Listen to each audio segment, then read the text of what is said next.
In the Philippines, you have to have like three backup plans. Yeah. Don't lead with your wallet.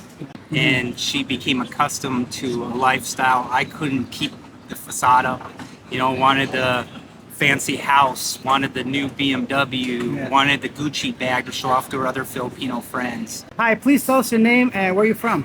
Hi, I'm JT, and I'm from South Dakota originally. And I moved here to Cebu in 2022. And what brings you here to Cebu, Philippines? Well, I decided to really grasp hold of the lean fire movement. Wanted to retire early, and I thought the Philippines would be a great way to do that because I am a working digital nomad. So I work on my laptop Monday through Friday, sometimes on the weekend for a little OT. Nice. And what has been your experience so far? What do you like about the Philippines? The weather, coming from the Midwest to South Dakota, the negative 10 degrees, everything. So the constant 70 to 80 degree weather that they have here in the Philippines is amazing. I can't complain about that at all. As you can see, I easily can wear jeans and feel comfortable. And we're there, I'm in a winter parka. Yeah, well, I'm jealous, man. Even in t-shirts, I'm sweating, but it's good for you. Aside from the weather, anything else that you enjoy about life here so far? The laid back culture. In America, everybody seems to be in a hurry. Here, everything's just more slow, which could have its pros and its cons. Yeah. So, but I like the pros because I'm not in a hurry. Yeah. I'm enjoying life. You're here to relax, not to be in a hurry, right? Yep. I have to hurry at work, so it's nice to log off of work and then just go with the flow with everything. Yeah. Any dislikes so far? Something that you can't quite... Probably negative expats. I meet a lot of them, and Yeah. I have actually moved around a lot. This is my third place that I've lived in, but all in the kind of Cebu area. Yeah. I've lived in Lapu-Lapu. Now I live kind of outside of the Ayala Business Park. Yeah. So I've met a lot of expats and been part of a lot of expat communities in my 3 years. So I've seen all kinds of different types. What do you think most of the negativity comes from? Is it a specific I think thing? it's just not adapting. I think that's the biggest problem with a lot of Westerners I was lucky. I grew up with a lot of travel, and I was in the Army National Guard, so that actually had me travel quite a bit. So I got to see a lot of different cultures. Yeah. So, to me, the Philippines is just like any other developing world. It's not going to be perfect. There's going to be infrastructure problems. There's going to be blackouts. Your order is going to take you 20 minutes. They're probably going to give you rice instead of your French fries you ordered, and you just take it. Yeah. You just can't sweat those things. For sure. Freak out about them. You mentioned like the maybe brownouts. Has that affected your work at all? Yeah. So I had to buy a solar generator. Okay. And then I have 3 backups for my internet. I use the cable internet that my current place provides. I also then have a modem through PDLT that goes through smart off the cell phone towers. And then my other backup is Globe, because believe it or not, you can get different signals with different carriers. Yeah. So I use those 3, and then like I said, I have a portable solar generator that I can plug in my computer and my monitor and actually work a full 8-hour shift before it depletes. And I've had to do that about 5 times in the last 6 months. Yeah. Wow. Okay. So you're well prepared at least. Yes. In the Philippines, you have to have like 3 backup plans. Yeah. Sure. Just in case, right? Yep, you just case. Okay. And what about like dating life? Are you married? Are you single? So I'm dating a wonderful woman. We've been together now for almost 2 years. So it's been a roller coaster of ups and downs. As you know, every relationship is not perfect. Yeah. The biggest positivity is she's amazing. She'll give me the shirt off her back if she wanted to. Yeah. She's an amazing cook. She has a wonderful daughter that I just adore. So I get to spoil her and kind of be like a father that I'm not. So. Yeah. And what about like how did you meet her? I'm curious. So dating here, there's pretty much 3 different ways. One of the main ways everyone meets is like Pina Love, Christians, I think Filipina Christians, and there's like a couple other ones. Yeah. Or there's just going up and talking to her. She worked at G Mall Yeah. at Giussano and G-Mall there, and immigration's there.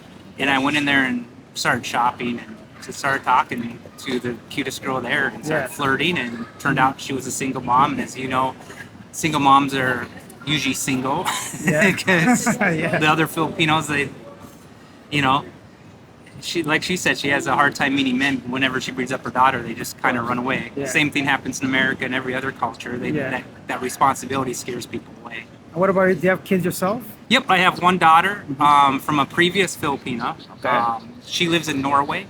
Okay. She married a Norwegian after we divorced in America. So I did the whole 90-day visa process back in 2015. Brought her to America and found out quite fast after marriage that we were two opposites, that we were great LDR and we were great talking on the phone for 2 hours a day or whatever, or even 3 hours to 4 hours a day. Yeah. But when it actually came to living together and communicating and having the same goals and aspirations, we were just two separate people. We did, make the most wonderful mistake in the world, which was my daughter. Yeah. Unfortunately, with the way that United States is, and especially in the Midwest, the women tend to be the sole custodies. Yeah. I got, luckily I did get custody arrangements where I get her on the summers. Yeah. So my daughter, I paid to have my daughter flown from Norway to be here in America, or Philippines. Yeah. And she spends the summers with me. Oh, that's amazing. I'm glad you mentioned that because I think a lot of men, it's a topic that's important, right? And you seem like this is on your second time around. You found happiness with your current girlfriend. What are some mistakes or something you learned from your first wife and now you kind of learned with this one? Don't lead with your wallet. My first wife, I really led with my wallet, and she became accustomed to a lifestyle I couldn't keep the facade up. Wanted the fancy house, wanted the new BMW, Yeah. wanted the Gucci bag to show off to her other Filipino friends that were in that community where I lived. Yeah. And on my salary, I could rack up the credit cards, but eventually those credit cards started maxing out. Yeah. Couldn't keep providing her with that lifestyle she wanted. Then the fight started. The argument started where I said, we can't buy that, we can't get that. Then what good are you to me? And then the fight started. And we ended up being separate. She met a Google engineer from Norway who was able to provide for her the life that she wants, and she's very happy now. And I'm so happy for her because she is the mother of my daughter, so I will respect her and her wishes. So That's some excellent advice, good tips because a lot of people are curious and that saying, "Don't bring your wife to back to your home country." What are your thoughts on that? Do you think that's like a well, we were, like I said, when I brought her back, I was 34 years old and she was 22. So there was a little bit of age gap, and that went against us in America pretty hard. After she got her green card, she wanted to work right away to send money back because I did put my foot down and I'd only send back about $300 to her family every month. Yeah. And so she wanted to send more because she wanted to build them a house and all of this stuff. And so she got a job right away. And of course, in America, a lot of single men are very plentiful. And, I'm not saying I'm a bad looking guy. I think I'm very attractive, work out, keep in shape. But I mean, a 24-year-old guy, versus a 36-year-old guy at that time, after she had her 2 years in, difference, right? And then she learned about bars, in America. She loved the bars. She loved to go dancing. At my age, I wanted to work and take care of our daughter. Yeah. So I was not about the bars. I don't drink. I don't drink now. I just don't. Very different priorities. Different priorities, like I said. That age gap difference is what killed us. And so she easily, unfortunately, met other men and started getting feelings towards other men and caused us to separate. And so she dated a couple other men before she met this other man and moved to Norway. Okay. And you mentioned the age gap. Any thoughts on that? Because a lot of us are told, from what I hear on the streets when I do interviews or online or whatever, a lot of people say age gap doesn't matter. What would you say about that? Well, if you ask my girlfriend, it does. My girlfriend's 31 right now, and she says I'm at the cusp of what she would date, and she's a single mother. As you know, they kind of seem to be more open. But age gap does matter. if you're looking for a certain type of relationship. So like my girlfriend has never asked me for $1 in her life. She's never, she'll show up at my house with dinner, you know. We'll go out and she wants to help out. Yeah. I mean, she's that just amazing woman that I never had before. But this time around, I did do things differently, where I tested women and I didn't leave with my wallet. I took them to a cheap coffee place, Don Macchiatos, and not to Yellow Cab Pizza on our first date or anything like that. And that weeded out so many women. So many women that I met and went on dates with here that weeded out right away, because they were like, why don't you take me to a nice restaurant? Why don't you give me, I need 1,000 pesos for fare home, which when you live here, 1,000 pesos, you don't need 1,000 pesos. Well, get your Dumagetti, man. Right. That gets you a ferry, the nice ferry, the speed ferry. Pacific, probably. Yeah. So you don't need 1,000 pesos for a fare to get home. So you were able to weed out the ones that were probably not with you for the right reasons, and then meet the great ones. So that's my biggest advice, is when you come here and you go on dates, take them to Don Macchiatos, the 30, 40 peso coffees, and have a conversation.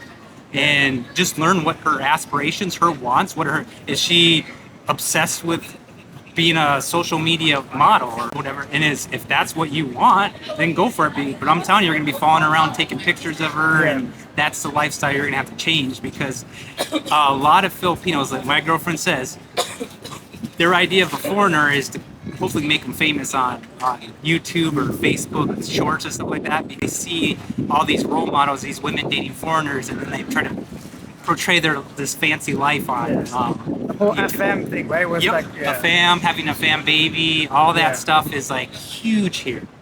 And they prefer to have someone young too, because it's more camera for their vlogging and that. So I don't know. I took it the right way, and I've met the right woman, I feel. Okay. Excellent. I'm happy to hear at least your second relationship seems to be working out for Oh you. yeah, 2 years straight, and we still have Tampo once in a while, but it's different than what my ex-wife's Tampo was. So, I mean, it's more manageable. Okay, as long as it's manageable, everybody gets upset, right? It's Yep, understandable. everybody gets upset. As long as it's not like childish and immature and you can't communicate. Correct. And in the Filipino, when they're Tampo, it's actually kind of a good thing, because what they're doing is they're reserving they don't want to say something, because the culture here is they don't like conflict. Yeah. And so when they do Tampo, they try, in their brain, they're working out the problem in their brain and trying to make themselves feel better about it, and then they're over it. So, and us Americans, we're trained to, what's your problem? Let's work it out. Yeah. And you can't do that. You can't. You just let them work out their problem, and then they'll come back in an hour or 2 hours, and it's like right as rain. It never happened. Okay. Cool, man. They don't hold on to the past either, That's which is perfect. what's nice. I like that too, because I don't want no cloud over a relationship, right? So, any major misconceptions before you came here, and you noticed like it's actually a little bit different than what you thought? Well, it's what I would say is different is I grew up in the Midwest, and I grew up in a very clean, orderly city. So there was always the beggar outside of Walmart with a sign that says anything helps, God bless. Here it's just an all new world. And I know in big cities in America, you're going to see drug addicts or whatever on the side of the road. Here's the same thing. I mean, here though, it tugs on you, because you'll see a 2-year-old baby stark naked, just begging you for money. And it just tugs at your heartstrings. And it takes a lot to get used to that. It takes a lot to see the smashed dog on the side of the road, or watching some guy beat another dog with a stick, and everyone else that's just normal life here. And it takes a while to get used to that and get numb to it. But after a while, it just becomes part of your environment. It just right? comes in environment, and you just go on with your day. Yeah. You can't save them all, so you have to be very. Yeah, you're gonna be emotionally traumatized if you start looking at everything. And you'll go broke so fast if you start giving this one 5 pesos and that one 5 pesos, and before you know, it gets bigger and bigger. Yeah, and I learned that probably the first month that I came here. I gave a kid, I think it was like 100 pesos, and next thing I know, I walked like a half a block, and that kid must have told every kid Everybody, on the. I mean, I probably had 50 kids surrounding me, asking me, and I was like, "What is going on?" And so I learned and my girlfriend later on told me, "Yeah, you never give people money here. One, it's against the law Yeah. to give panhandlers money. So if you get caught doing it, and plus you can be blackmailed because they could turn you in or whatever, that this person gave me money or this person is this me, or they'll try to blackmail you for that stuff. So, Okay. and I'm not saying all do that. I'm just saying it's something to watch out For sure. because it's not our country. Yeah. Okay, man, I hear. Now, if you had a chance to completely retire here, do you think you want to stay here permanently or go back, or what are your plans? That's a tough question because I really like it here, but medical. I mean, I have health insurance through Pacific Cross here, just in case, because I have gotten pneumonia here. I've gotten a lot of infections. It's very easy because of the humidity. I came from a dry climate, moved to a humid climate. Mold grows everywhere here. Yeah. I mean, I have to, about every month, I have to clean my cabinets out with Zonrox just to kill the mold that starts accumulating. Yeah. Because I don't need air con. So I use fans, but because I don't use air con, it doesn't dehumidify my living spaces, so that mold will grow on the walls. So you have to. Yeah, even in the shower or cupboards, it's very Yep. Yeah. Anything you close up, Yeah. you need to every month you need to open those up and clean them out. So and just scrub them down. So that would probably answer that question. Okay. Anything you want to promote? Any social media, business, anything at all? No, Any projects? There's nothing that I'm here to promote. I just saw your videos and I really kind of like enjoyed them. And I was like, hey, I live in Cebu and you're in Cebu right now. And like I said, as a digital nomad, I figured I'd give my 2 cents. And my biggest thing is have backup plans, have 3 different sources of internet, and have a little solar generator that can give you at least 8 hours of power, so you can just plug your computer in and work on the go. Candles, flashlights. But future retirement on top of that, like if Thailand figures out their visa stuff. Do you qualify for the digital visa in Thailand, the DTV? No, I think you had to make like 100K a year. No, you just need to have 500,000 baht in the bank account. That's only like 16,000 USD. Really? Yeah, that's it. That's it. See, I keep hearing different stories. I know exactly. But yeah, the Thailand DTV, you need 500,000 baht in the bank account and some kind of proof that you're a digital nomad. So either a LinkedIn profile, an online profile, my YouTube channel, for example, would qualify for digital nomad. So like my paychecks? Yeah, your paycheck. That's it, right? Any kind of work contract, anything at all that basically proves that you have online source of income. And that's basically it, and the proof of address. So for example, if you apply here, and Manila would be your embassy, they want to see that you're actually in the Philippines. You're not doing it from like a different country and trying to get here. But aside from that, yeah, it's not that difficult. One of the best visa options for digital nomads, hands down. Yeah, I mean, if I didn't have my girlfriend now, that's the one country. I mean, I visited it. I spent a weekend there, had a great time, and the infrastructure I heard is amazing. So, and the healthcare. Yeah. So, I mean, I come from a long line of family of diabetes and stuff, and right now I'm fine because I'm very healthy. I work out. I stay away from the Philippine sugar rush. Yeah, the food here can hit you hard too. Oh yeah, the food here is they don't really believe in healthy options. Everything to me is like, obviously, because I don't eat pork, so I can't really. Yeah. And I'm not a seafood fan guy, so it's difficult to judge the whole cuisine. But a lot of it does seem to be either deep fried, basically. Fried. And sugar. Yeah. I mean, I watch my girlfriend cook, and I'm always like, no sugar, because she'll just. I mean, it tastes good, but she'll just be like five scoops of brown sugar in the adobo, and I'm like, what are you doing? The older you get, the more you become conscious of those things. Right? Yeah, I mean, in my 20s, give it to me, whatever in front of me, I eat it, right? Now it's like, and that was the other issue in Lapu Lapu. You could not find sugar free. Like a Coke Zero or a Diet Coke, that was like pulling teeth to find that. Yeah. And that's why I like living here, because I mean now I can go and get sugar-free coffee. Yeah. I get the instant coffee now comes in sugar-free here. Yeah. Could not find that in Lapu Lapu. and Coke Zero was like pulling. I'd have to go to 7 different grocery stores in Lapu-Lapu to Yeah. find somewhere that wasn't out of stock of like Coke Light or Coke Zero. Yeah. Where here I go to Pure Gold and they have like 5 million bottles of The good thing about Cebu, at least Cebu City, you can find almost anything if you look Yep. for it. So great. All right, man. Well, thank you so much for your time. I really appreciate it. No problem. And that was JT. Let me know what you think of his experience in the Philippines. One thing I really liked was his honesty. You know, I think one of the best interviews that I can personally attest to, and I really appreciate the fact that he didn't really sugarcoat anything. He didn't hold back. He was very open, and I'm happy that he found somebody he's comfortable with. I wish him nothing but happiness.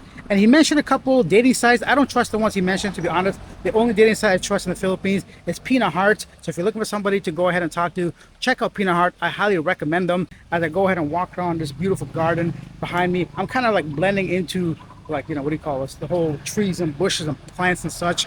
If you guys enjoyed that video, hit that like button, hit that subscribe button, share your comments down below, anything you want to talk about. I'd love to hear it. I'll see you guys next time. Bye.